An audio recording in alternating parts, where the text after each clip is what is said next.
नमस्कार प्यारे विद्यार्थियों, आज फिर मैं एक महत्वपूर्ण विषय पे चर्चा करने जा रहा हूँ। E max college of education की तरफ से ये बीएड पार्ट 2 का जो सब्जेक्ट है नॉलेज एंड करिकुलम, उसका एक टॉपिक है जो परीक्षा में अक्सर आता है। और ये जो टॉपिक है बीएड पार्ट 1 में भी जो पहला पेपर चाइल्डहुड एंड डेवलपमेंट वाला उसमें भी काफ़ी हेल्प करता है। तो आज चर्चा का विषय रहेगा समाजीकरण क्या है, समाजीकरण का क्या महत्व है, इसकी क्या विशेषता है, इस पे चर्चा करेंगे। प्यारे विद्यार्थियों, कोई भी व्यक्ति, कोई भी बालक जब जन्म लेता है तब से ही वह अपने वातावरण में इंटरेक्शन करता है, अंतक्रिया करता है। और इंटरेक्शन या अंतक्रिया करते समय वह उस समाज के, उस वातावरण के विभिन्न घटकों से परिचित होता है। तो जैसे जैसे बालक का विकास होता है वैसे वैसे उसके व्यवहार में परिवर्तन होता है।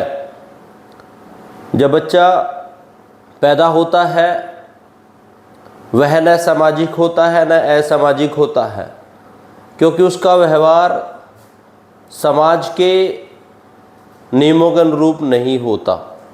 परंतु जैसे ही धीरे धीरे वह अपने जीवन में आगे बढ़ता है, अनेक प्रकार की संस्थाओं में उसका परिचय होता है। जैसे प्रथम अवस्था में वह अपने परिवार के संपर्क में आता है, परिवार की संस्कृति, परिवार के नियम, परिवार की जो सदस्य है उनका व्यवहार उस बालक के व्यवहार पर प्रभाव डालता है। इस प्रकार समाजीकरण की यदि मैं बात करूं, समाजीकरण एक प्रक्रिया है, एक प्रोसेस है जो निरंतर चलती है। और समाजीकरण में बालक के व्यवहार में परिवर्तन होते हैं और वह सामाजिक नियमों के अनुरूप स्वयं को ढालता है।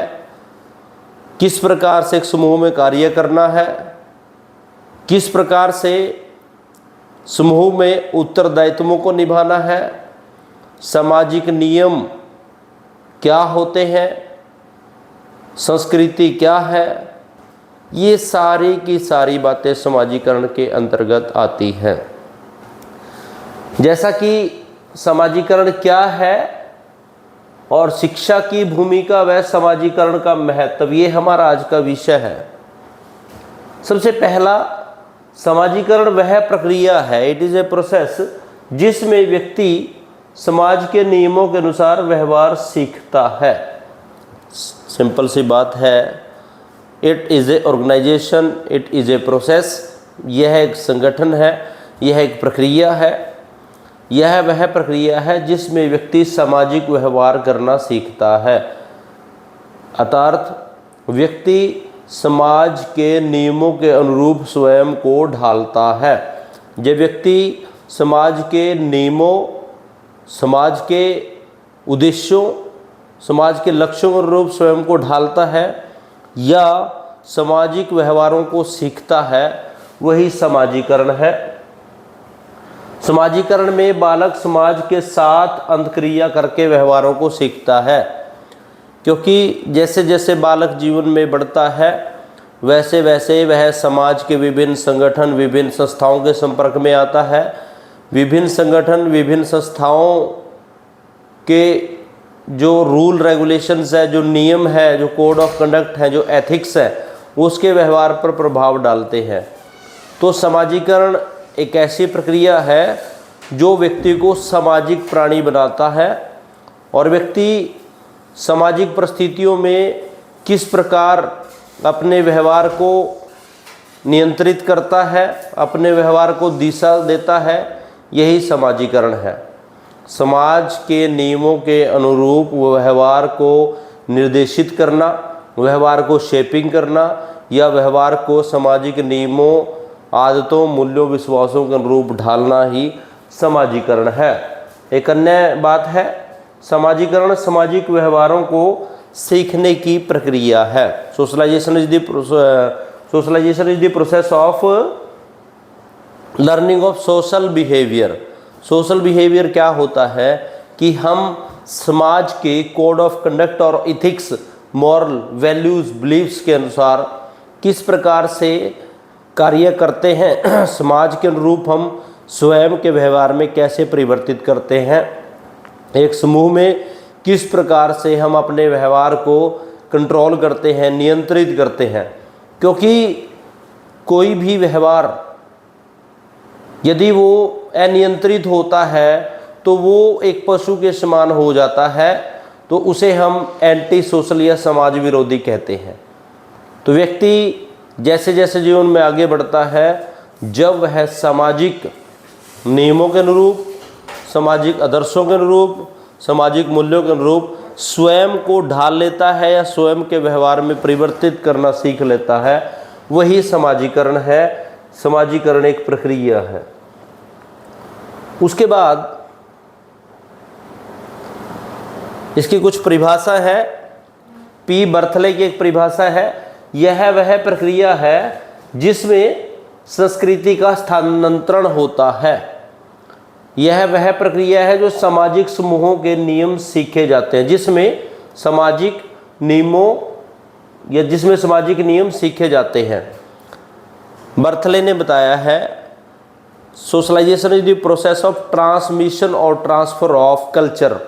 समाजीकरण की प्रक्रिया में संस्कृति का स्थानांतरण एक पीढ़ी से दूसरी पीढ़ी में होता है। इसका अभिप्राय ये है कि जब बालक अपने सामाजिक परिवेश के रीति रिवाज, परंपराएं, सामाजिक नियम, सामाजिक धारणाएं सीखता हुआ आगे बढ़ता है और वो ही इन नियमों को, इन परंपराओं को दूसरी जनरेशन को ट्रांसफ़र करता है, वही समाजीकरण है।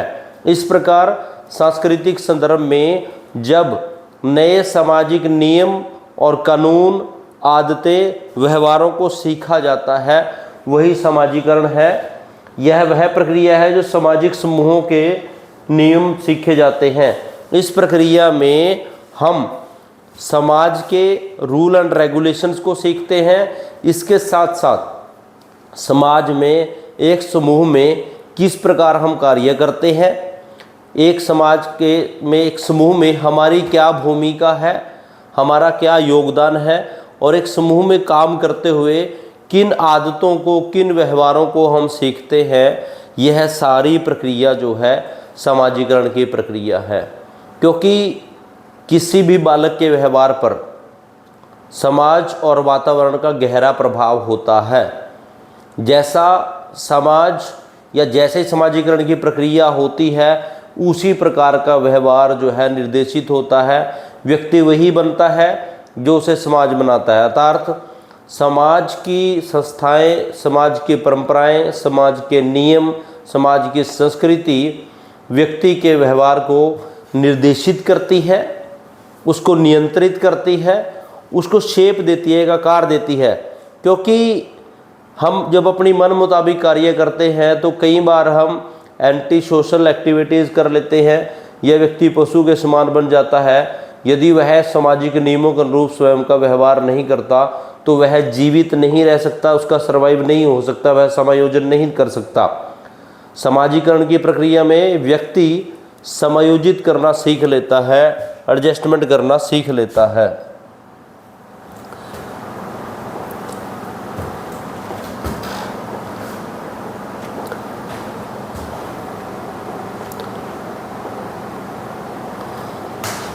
इस प्रकार समाजीकरण की एक अन्य परिभाषा के अनुसार हम बात करें तो समाजीकरण वह प्रक्रिया है जिसमें व्यक्ति अपने साथी समूह में उत्तरदायित्वों को निभाता है। अर्थात इस प्रक्रिया में व्यक्ति अपने साथियों के समूह में सामाजिक उत्तरदायित्वों को निभाता है। किस प्रकार एक समूह में काम करते हुए वह अपनी भूमिका का निर्वाह करता है।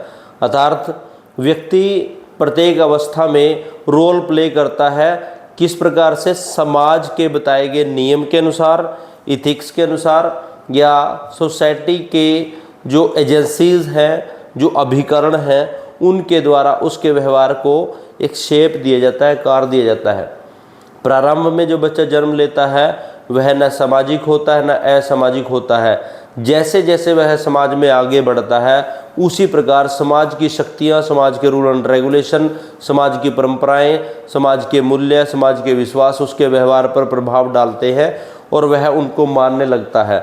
तो इस प्रकार यदि समाजीकरण की मैं मुख्य एक समरअप करूं, समाजीकरण वह प्रक्रिया है जिसमें व्यक्ति सामाजिक व्यवहार सीखता है, समाज के नियमों के अनुरूप कार्य करना सीखता है और स्वयं के व्यवहार को समाज की क्रियाओं के अनुरूप ढाल लेता है।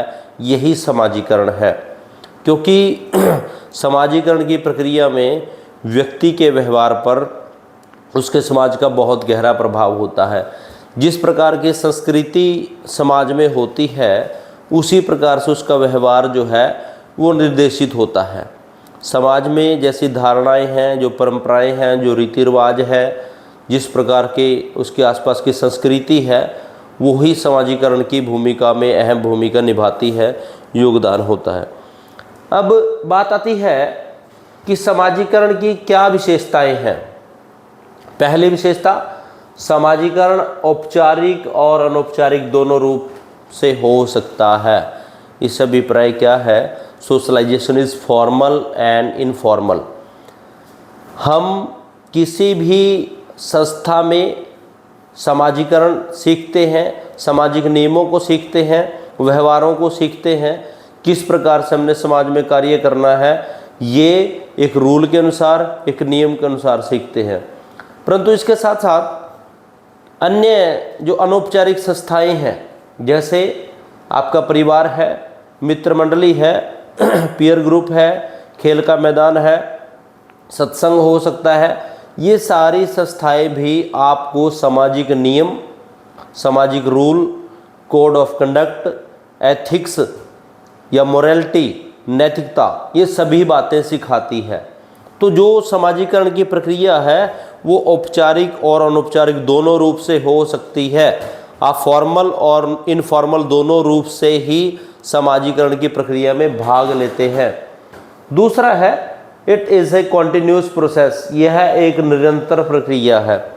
Socialisation is a continuous process, क्योंकि जब से बच्चा पैदा होता है और वह इस समाज के संपर्क में आता है, जैसे जैसे उसकी आयु बढ़ती है और at the end of the death, मृत्यु के अंत तक, या जब मृत्यु उसकी होती है तब तक उसकी प्रक्रिया, समाजीकरण की प्रक्रिया जो है चलती रहती है, निरंतर प्रक्रिया। जैसे सीखना एक निरंतर प्रक्रिया है, उसी प्रकार समाजीकरण भी एक निरंतर प्रक्रिया है। प्रत्येक व्यवहार में समाज के नियमों के अनुसार, रूल एंड रेगुलेशन के अनुसार समय समय पर परिवर्तित होता चला जाता है। प्रारंभ में जो बालक जन्म लेता है तो धीरे धीरे जब बढ़ता है तो बाल्यकाल में उसकी प्रवृत्तियाँ एक पशु के समान होती है, उत्तेजात्मक व्यवहार होता है। वह स्वयं के प्रति धारणा रखता है कि जो मैं करता हूँ वो सही है। यदि आप उसको रोकते हो तो समाज की जो प्रतिबंध है, समाज के जो नियम है, वो उसको अपोजिट करता है, उसको बुरा लगता है कि मुझे क्यों रोका जा रहा है, ये काम मैंने करना है। परंतु धीरे धीरे धीरे जैसे जैसे वो आगे बढ़ता है वो उन नियमों के अनुरूप स्वयं को ढाल लेता है।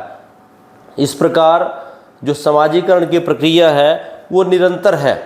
व्यक्ति जन्म तक सीखता रहता है, जन्म से लेकर मृत्यु तक सीखता रहता है, और जब तक मृत्यु नहीं होती तब तक समाज के विभिन्न घटकों, विभिन्न एजेंसियों, विभिन्न अभिकरणों का उसके व्यक्तित्व पर प्रभाव पड़ता है। इस प्रकार समाजीकरण जो है निरंतर चलता रहता है, कॉन्टिन्यूस प्रोसेस है।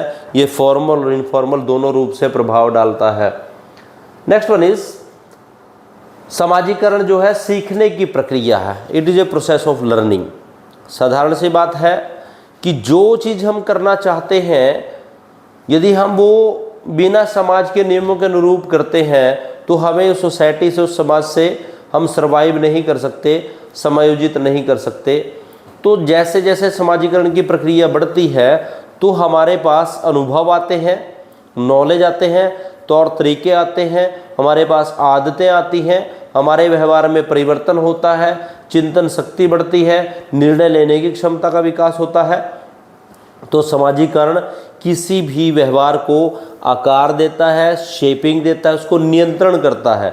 क्योंकि व्यक्ति और पशुओं में यही अंतर है कि व्यक्ति जो है सामाजिक होता है, उनके पास चिंतन शक्ति होती है, नियमों के अनुरूप वो व्यवहार करते हैं। कई बार यदि व्यक्ति सामाजिक नियमों के अनुरूप कार्य नहीं करता, एंटी सोशल हो जाता है, तो उसको भी समाज में वो सर्वाइव नहीं कर सकता। तो इस प्रकार सामाजिकरण की जो प्रक्रिया है उसमें लर्निंग आती है, अधिगम होता है, व्यवहारों को हम सीखते हैं, समूह में कैसे काम करना है, कि नियमों के अनुरूप स्वयं का जीवन व्यतीत करना है, नैतिकता क्या है, मोरालिटी क्या है, सामाजिक बुराइयां क्या है, उनको कैसे दूर किया जा सकता है, कौन से प्रजातांत्रिक गुण है, ये सारी की सारी जो क्वालिटीज़ है, सारे के सारे गुण जो है वो सामाजिकरण के द्वारा सीखे जा सकते हैं। उसके बाद मानव व्यवहार का नियंत्रण, क्योंकि व्यक्ति के यदि व्यवहार को सही दिशा दी जाती है तो वो समाज के नियमों के द्वारा, समाज की धारणाओं के द्वारा, समाज की संस्कृति के द्वारा, जैसा समाज जैसी संस्कृति वैसा व्यवहार और वैसा ही व्यक्तित्व। कोई व्यक्ति प्रारंभ से लेकर धीरे धीरे जैसे उसकी आयु आगे आगे बढ़ती है, वो जीवन में आगे चलता है, वो समाज के नियमों के अनुरूप स्वयं का व्यवहार उसी प्रकार से परिवर्तित करता चला जाता है। जैसे यदि मैं उदाहरण दूं, एक लोहे को पिघला के कोई सरिया या कोई और आकार दिया जाता है, तो जब लोहा गर्म होता है उसका जो आवरण है वो उसको दिशा देता है। उसी प्रकार से किसी भी व्यक्ति के व्यक्तित्व को सही दिशा देने का कार्य समाजीकरण की प्रक्रिया करती है। क्योंकि जब व्यक्ति इंडिविजुअल होता है, एकांकी होता है, स्वयं के बारे में सोचता है, स्वार्थी होता है, लालची होता है, समूह में काम करना नहीं चाहता, तो इस प्रकार के व्यक्ति को असामाजिक कहते हैं। और वह समाज के संगठनों में सामंजस्य स्थापित न करने के कारण कुंठित हो जाता है। इस प्रकार के व्यक्ति कई बार सुसाइड कर लेते हैं, समाज में समायोजित नहीं कर पाते। तो व्यवहारों को नियंत्रण देता है और व्यवहारों को सही दिशा जो है वो समाजीकरण के द्वारा प्राप्त होती है। तो यह एक ऐसी प्रक्रिया है जो व्यक्ति के व्यक्तित्व को दिशा देती है, व्यवहारों को नियंत्रित करती है, उनको वांछित कार्यों को बढ़ाती है और अवांछित कार्यों को दूर करने की जो प्रक्रिया है, ये ऐसी क्रियाएं जो समाज विरोधी है उनको दूर करने के, और जो समाज के हित में है, व्यक्ति के हित में है, और समाज के विकास की जो क्रियाएं हैं उनको बढ़ाने में समाजीकरण की प्रक्रिया महत्वपूर्ण योगदान देती है। नेक्स्ट है संस्कृति का स्थानांतरण, ट्रांसमिट ऑफ कल्चर। समाजीकरण वह प्रक्रिया है जिसके माध्यम से हम एक पीढ़ी से दूसरी पीढ़ी में विभिन्न नियम, परंपराएं, आदतें, रीति रिवाज, संस्कार, इन सभी को एक पीढ़ी से दूसरी पीढ़ी में जो ट्रांसमिशन करने की जो योगदान देता है वह समाजीकरण की ही प्रक्रिया है, संस्कृति का स्थानांतरण। आज हम जो कुछ है वो हमारे बुजुर्गों की बदौलत है, हमारे जो पूर्व के बुजुर्ग रहे हैं, हमारे जो पूर्व के एल्डर्स रहे हैं, उनका जो कंट्रीब्यूशन रहा है, उनकी जो थिंकिंग रही है, उनके जो नियम है, उनके जो रूल एंड रेगुलेशन आज हम फॉलो कर रहे हैं, और उसी प्रकार के रूल एंड रेगुलेशन को हम भविष्य की जनरेशन में भी ट्रांसमिट करते हैं। क्योंकि कोई भी व्यक्ति अनुभवों से सीखता है, और अनुभव कहाँ से आते हैं? समाज से आते हैं, अधिगम से आते हैं, लर्निंग से आते हैं। जब व्यक्ति एक सामाजिक व्यक्ति होता है तो वह धीरे धीरे बहुत सारे अनुभव इकट्ठा करता है। तो इस प्रकार समाजीकरण के द्वारा ट्रांसमिट ऑफ कल्चर होता है, हमारी परंपराएं, रीति रिवाज, धारणा, मूल्य, विश्वास, इन सभी को एक पीढ़ी से दूसरी पीढ़ी में पहुंचाने की जो प्रक्रिया है वही समाजीकरण है। नेक्स्ट है सामाजिक नियमों को सीखना, to learn the social reforms, social rule and regulation, social conduct की हम बात करते हैं। पहले बता चुका हूँ कि ऐसे व्यवहार जो समाज के नियमों के अनुरूप नहीं होते उनको स्वीकार नहीं किया जा सकता। ऐसे व्यवहार समाज में उनका कोई स्थान नहीं होता। इस प्रकार के व्यक्ति या तो समाज में सर्वाइव नहीं करते, या सुसाइड कर लेते हैं, या वो एंटी सोशल होते हैं। तो इस प्रकार समाजीकरण की प्रक्रिया में व्यक्ति सामाजिक होता है। समाज के परंपराएं, रीति रिवाज, उत्तरदायित्व, समूह में किस प्रकार से कार्य करना है, समूह की जिम्मेदारियां क्या है, समाज की जिम्मेदारियां क्या है, एक सामाजिक प्राणी के रूप में उसके क्या उत्तरदायित्व हैं, क्या जिम्मेदारियां हैं, उसका व्यवहार किस प्रकार से हो, आचार किस प्रकार से हो, उसका संस्कार किस प्रकार से हो। तो इस प्रकार व्यक्ति को सामाजिक नियम सीखने की जो प्रक्रिया है वो समाजीकरण है। व्हाट आर दी सोशल जो कस्टम्स है, हमारे रीति रिवाज है, नियम है, उनको समाजीकरण की प्रक्रिया के द्वारा सीखा जाता है। नेक्स्ट है समूह उत्तरदायित्व, ग्रुप रिस्पॉन्सिबिलिटी। क्योंकि समाजीकरण की प्रक्रिया में केवल व्यक्ति नहीं होता, बहुत सारे व्यक्ति, बहुत सारे व्यवहार एक दूसरे पर प्रभाव डालते हैं। कभी भी एक इंडिविजुअल व्यवहार जो है वो समाजीकरण की प्रक्रिया में नहीं होता। समाजीकरण को प्रक्रिया तभी कहा है कि बहुत सारे व्यक्ति, बहुत सारी संस्थाएं आपस में इंटरेक्शन करती हैं और एक दूसरे के व्यवहार को नियंत्रित करती हैं। इस प्रकार व्यक्ति एक समूह में, एक ग्रुप में किस प्रकार से अपनी जिम्मेदारियों को, उत्तरदायित्वों को निभा सकता है, ये गुण भी समाजीकरण की प्रक्रिया के द्वारा सीखे जा सकते हैं। तो प्यारे विद्यार्थियों, समाजीकरण क्या है ये मैं बता चुका हूँ, समाजीकरण की विशेषताएं मैं बता चुका हूँ। तो इन सभी के निष्कर्ष पे यदि हम एक बात लेके चलें कि समाजीकरण वह प्रक्रिया है जिसके द्वारा व्यवहारों को निर्देशित किया जाता है, समाज के नियम सीखे जा सकते हैं, समाज के व्यवहारों को नियंत्रण किया जा सकता है, व्यक्ति सही अर्थों में सामाजिक प्राणी बनता है और व्यक्ति सही जीवन सीखता है, वो समाजीकरण प्रक्रिया के द्वारा ही सीखता है। उसके बाद है कि समाजीकरण किन तत्वों के द्वारा संभव है। समाजीकरण की जो प्रक्रिया उसमें कौन कौन से एलिमेंट्स जो हैं शामिल होते हैं। सबसे पहला है संप्रेषण यानी कम्युनिकेशन।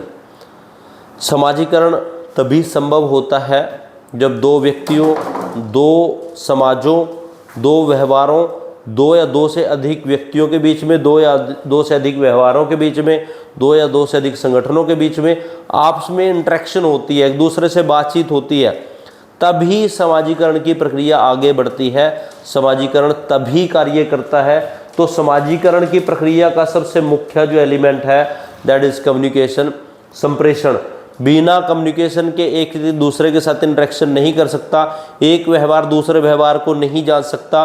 तो जब तक एक व्यवहार दूसरे व्यवहार को नहीं जांचेगा, एक दूसरे व्यवहार पे प्रभाव नहीं डालेगा, तो समाजीकरण संभव नहीं है।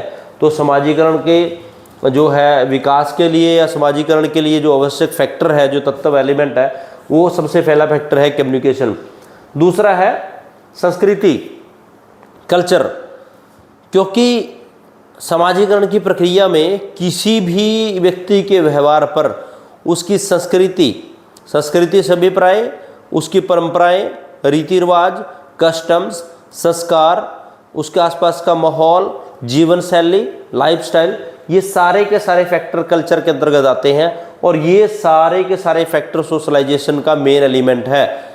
क्योंकि सबसे पहले व्यक्ति का कल्चर ही उसको सामाजिक गुण सिखाता है। पहला संप्रेषण हो गया, दूसरा कल्चर, तीसरा है रोल परफॉर्मेंस, कि व्यक्ति स्वयं की तुलना दूसरे व्यक्तियों से करता है और स्वयं के रोल के बारे में सोचता है कि मेरी क्या भूमिका है, मैं इस समाज में किस भूमिका के रूप में कार्य कर रहा हूं। और लास्ट है भूमिका संभावना। व्यक्ति फ्यूचर के लिए एक सामाजिक सदस्य के रूप में एक कल्पना करता है कि मेरी क्या संभावना हो सकती है, कौन कौन से कार्य जो है मैं सामाजिक दृष्टिकोण से हित के लिए कर सकता हूं। प्यारे विद्यार्थियों, उसके बाद हम बात करते हैं कि समाजीकरण किन घटकों के द्वारा, किन अभिकरणों के द्वारा संभव है। इसमें मुख्यतः दो प्रकार के अभिकरण, दो प्रकार की एजेंसीज आती हैं, एक एक्टिव एजेंसीज और एक जो है पैसिव एजेंसीज। एक्टिव एजेंसीज वो होती हैं जो डायरेक्टली आपके व्यवहार पर प्रभाव डालती हैं, और पैसिव एजेंसीज वो होती हैं जो सेकेंडरी सोर्सेज के माध्यम से आपके व्यवहार पर प्रभाव डालती हैं। सबसे पहले एजेंसी है परिवार। परिवार की यदि मैं बात करूं तो प्रथम जो पाठशाला है समाजीकरण का, जो पहला चरण है, वो फैमिली से, परिवार से प्रारंभ होता है। बच्चे के व्यवहार के ज्ञान, बोध, प्रयोग, भाव, क्रिया, किस प्रकार का उसका व्यवहार होगा, किस प्रकार से उसके कौशल होंगे, किस प्रकार से उसने आगे समाज में प्रदर्शन करना है, ये सारे का सारा जो है उसका परिवार से संभव है। जैसा परिवार का माहौल होगा, परिवार की जैसे संस्कृति होगी, उसी प्रकार से उसके व्यक्तित्व का निर्माण होगा, उसी प्रकार से वो समाजीकरण में अपनी भूमिका निभाएगा। साथी समूह, एक व्यक्ति परिवार के बाद अपनी मित्र मंडली बनाता है सोसाइटी में, तो उस मित्र मंडली में किस प्रकार का व्यवहार करता है, यह भी एक अभिकरण है। क्योंकि परिवार किसी बालक के व्यवहार पर कुछ हद तक नियंत्रण रखता है, लेकिन जैसे ही बच्चा परिवार से बाहर जाता है तो बहुत सारा उसका बड़ा ग्रुप हो जाता है, वह बहुत सारे व्यक्तियों से मिलता है जो उसके नॉन है, जानकार है या जानकार नहीं भी है, तो वो अपना एक समूह बना लेता है साथियों में, जिन पे बहुत ज़्यादा विश्वास करने लगता है, ट्रस्ट करता है। कई बार वो परिवार के साथ शेयर न करके, माता पिता अभिभावकों के साथ कोई बात शेयर न करके, उन सदस्यों के साथ अपनी बात शेयर करता है जो बाहरी है या उसका मित्र मंडली समूह है। तो जिस प्रकार का मित्र मंडली की जो प्रभाव होता है, जो उनकी बातचीत होती है, जो उनके क्रियाकलाप होते हैं, वो भी किसी व्यक्ति के समाजीकरण पर प्रभाव डालते हैं। Next, school, it is agency of socialisation. जब हम फॉर्मल सोशलाइजेशन की बात करते हैं, औपचारिक समाजीकरण की बात करते हैं, तो स्कूल की उसमें भूमिका है। इसी प्रकार आपके धार्मिक समूह, रिलीजियस ग्रुप है, जब आप मंदिर में जाते हैं, गुरुद्वारे में जाते हैं, किसी सत्संग में जाते हैं, वहाँ से भी आप जो है बहुत सारे क्रियाएं सीख के आते हैं, बहुत सारे संस्कार सीख के आते हैं, बहुत सारी बातें सीख के आते हैं, जो कि आपको सामाजिक गुणों की ओर अग्रसर करते हैं, जहाँ से आप सामाजिक व्यवहार सीखते हैं। जाति वर्ग है, क्लास है, आपकी एक पर्टिकुलर कास्ट है, आपका जो पर्टिकुलर वर्ग है, उसकी जो संस्कृति है, उसके जो क्रियाकलाप है, वो भी आपको मॉरल वैल्यूज़, सोशल वैल्यूज़ सिखाते हैं, जो समाजीकरण का अभिन्न अंग है। इसके बाद पैसिव है, जनसंचार, मीडिया। इसमें आपका mass media, printed, non printed media आ जाएगा, रेडियो है, टीवी है। ये बहुत सारे ऐसे जो एजेंसीज हैं जो इनडायरेक्ट वे से आपके व्यवहार पर प्रभाव डालते हैं। वर्तमान समय में आप देखते हो कि मीडिया का बहुत सारा गहरा प्रभाव है सोशलाइजेशन की प्रक्रिया में। कुछ चीज़ें ऐसी होती हैं जो घटित हो रही हैं, आपको दिखाई नहीं दी जाती, आप तक पहुंचाई नहीं जाती। कुछ ऐसी बातें होती हैं जो नहीं होती, उनको भी बढ़ा चढ़ा के बताया जाता है। तो इस प्रकार जो पैसिव है, ये सेकेंडरी सोर्सेज ऑफ सोशलाइजेशन है, इन सभी का भी आपके व्यवहार पर प्रभाव पड़ता है। टीवी है, पुस्तकालय, लाइब्रेरी, मैगजीन, बुक्स और संग्रहालय, म्यूजियम, ये सारे के सारे सोर्सेज भी आपको सामाजिक व्यवहारों के बारे में बताते हैं, एक सामाजिक प्राणी बनाते हैं। इसके बाद कि समाजीकरण क्या है, ये हमने पढ़ लिया। समाजीकरण की विशेषताएं क्या है, इसके एलिमेंट्स क्या है, इसके एजेंसीज क्या है, और लास्ट में आता है कि समाजीकरण की क्या भूमिका है, इम्पोर्टेंस क्या है। सबसे पहला, सामाजिक उत्तरदायित्व। जब आप समाजीकरण की प्रक्रिया में कोई भी व्यक्ति ढलता है तो वह एक समूह में काम करता है, और जब समूह में काम करता है तो उसके ऊपर बहुत सारे उत्तरदायित्व होते हैं। कहते हैं कि जब उत्तरदायित्व होता है, जिम्मेदारी होती है, तो व्यक्ति अपने व्यवहार को नियंत्रित करके चलता है। जिम्मेदारी यदि आप किसी को दोगे तो उसके व्यवहार का नियंत्रण हो जाता है, वह हर स्टेप को सोच समझ के करता है। तो जब आप समाजीकरण की प्रक्रिया में आ जाते हैं तो सबसे पहले उस समूह के जो सदस्य हैं, उस समूह के सदस्यों के प्रति आपके बहुत सारे कर्तव्य आ जाते हैं, बहुत सारी जिम्मेदारियां जाती हैं। तो सबसे पहला यदि महत्व की बात करूं तो सोशल रिस्पॉन्सिबिलिटीज़ आपके ऊपर आ जाती हैं। आप सामाजिक उत्तरदायित्वों को निभाने के लिए सक्षम होते हैं। उसके बाद सामाजिक संस्कृति की जानकारी। जब आप सामाजिक समाजीकरण की प्रक्रिया में ढलते हैं तो आप सोशल कल्चर से परिचित होते हैं।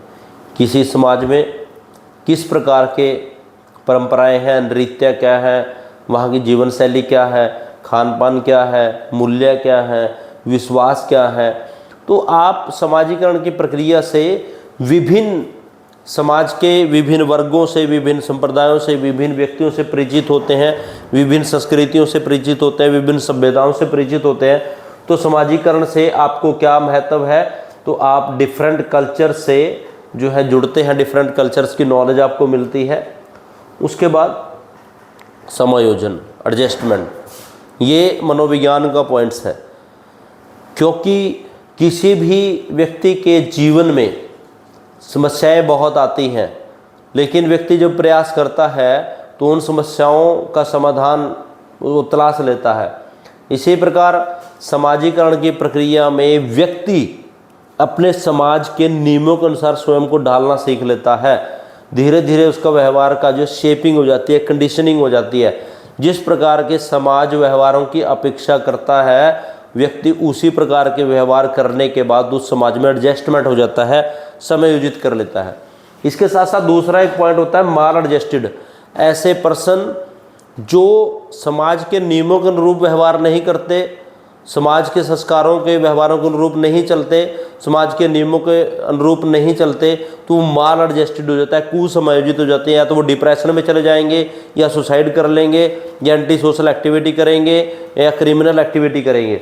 तो समाजीकरण का सबसे महत्वपूर्ण फायदा क्या है कि आप अपने व्यवहार में चेंज करके समाज के अनुरूप स्वयं के व्यवहार को ढाल के एडजस्टमेंट प्राप्त करते हो, समायोजन प्राप्त करते हैं, आप सामाजिक व्यवहारों को सीखते हैं।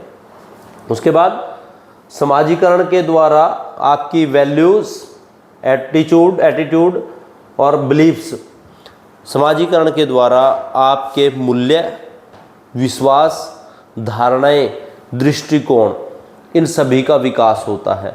जैसे जैसे आप सामाजिक प्रक्रिया में आगे बढ़ते हैं, आप बहुत सारे संस्कार, बहुत सारी वैल्यूज़, बहुत सारे चिंतन सीखते हैं, अलग अलग संस्कृतियों से परिचित होते हैं, नॉलेज आपको मिलती है, आप हर कल्चर के गुणों से परिचित होते हैं।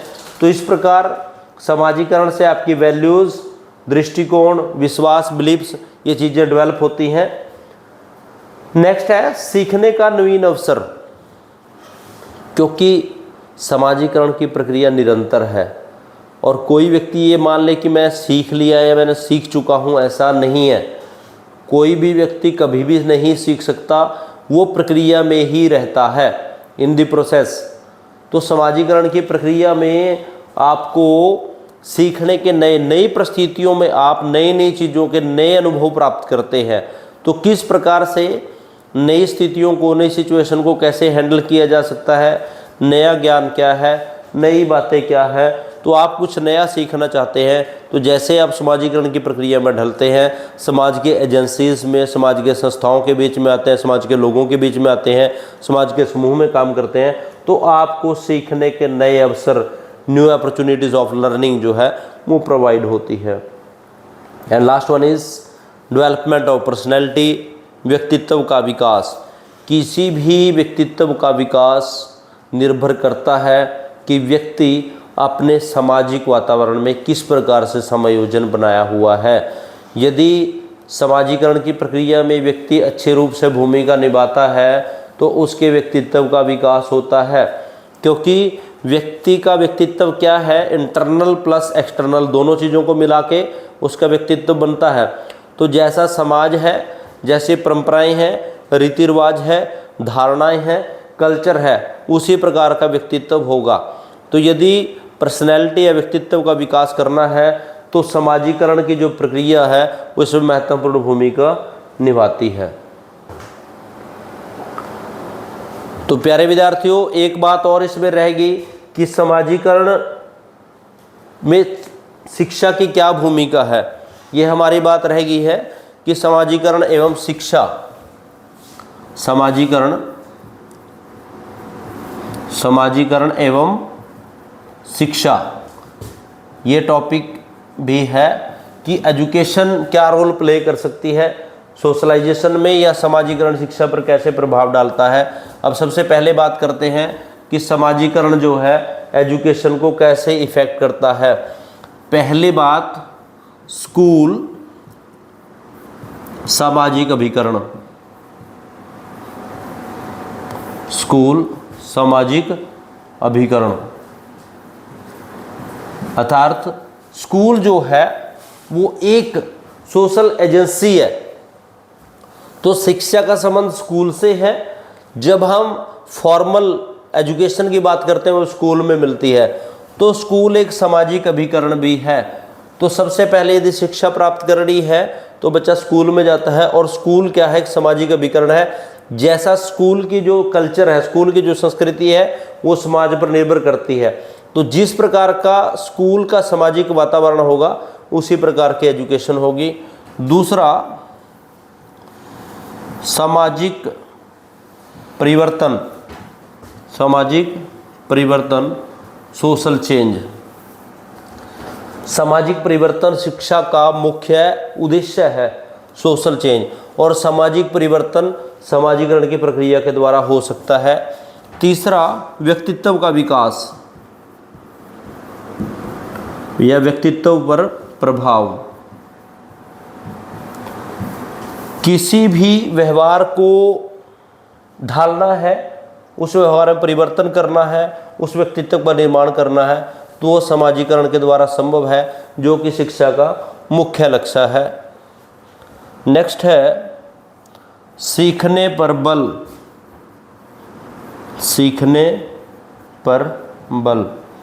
समाजीकरण की प्रक्रिया आपकी लर्निंग को बढ़ाती है, और एजुकेशन का मेन मोटिव है लर्निंग। आप जब चिंतन करते हो, आप जब थिंकिंग करते हो, तब आपके पास शिक्षा आती है, आपके व्यवहार में परिवर्तन होता है, आप जो है सर्वगुण आपके पास आते हैं, आपके व्यवहार में संपूर्ण जो परिवर्तन आते हैं। तो इसी प्रकार समाजीकरण के द्वारा आपको सीखने के नए अवसर प्राप्त होते हैं, जो कि शिक्षा का मुख्य लक्ष्य है। उसके बाद इसमें आप आगे कह सकते हैं पाठ्यक्रम, शिक्षा का पाठ्यक्रम व समाजीकरण। अब पाठ्यक्रम क्या है ये मैं बता चुका हूँ कि वो सारी की सारी क्रियाएं जो हमारे व्यवहार में परिवर्तित करने के लिए की जाती है उसे पाठ्यक्रम कहते हैं।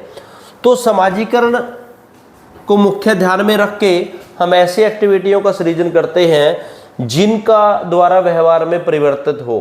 तो पाठ्यक्रम में जो क्रियाएं हम शामिल करते हैं वो समाजीकरण की प्रक्रिया को ध्यान में रख के की जाती है। हम पाठ्यक्रम में सामाजिक मुद्दों से रिलेटेड, सोशल वेलफेयर से रिलेटेड, सोशल यूजफुल एक्टिविटी से रिलेटेड इस प्रकार की क्रियाएं जो है पाठ्यक्रम में हम रख सकते हैं। उसके बाद समाजीकरण, समाजीकरण व शिक्षण विधियां। सोशलाइजेशन जो है वो टीचिंग मेथड से रिलेटेड होता है, के बारे में बताता है कि कौन कौन सी शिक्षण विधियां जो है समाजीकरण की प्रक्रिया में सहायता कर सकती है। यदि ये बच्चे का समाजीकरण करना है तो वो उसके द्वारा बालकों को सोसाइटी पार्टिसिपेटरी मेथड हो गया, प्लेवे मेथड हो गया, फील्ड ट्रिप्स मेथड हो गया, इस प्रकार की जो शिक्षण विधियों का प्रयोग करके समाजीकरण की प्रक्रिया को जो है बढ़ाया जा सकता है। तो प्यारे विद्यार्थियों, आज की चर्चा का समापन मैं यहीं करूँगा। आज महत्वपूर्ण चर्चा हमने की। आशा है कि इस विषय का आप गहन अध्ययन करोगे। कमेंट बॉक्स में आप लिख सकते हो चैनल के, और भी हम इससे भी अच्छा प्रयास करेंगे, आगे प्रत्येक टॉपिक पे चर्चा करेंगे। थैंक यू, धन्यवाद।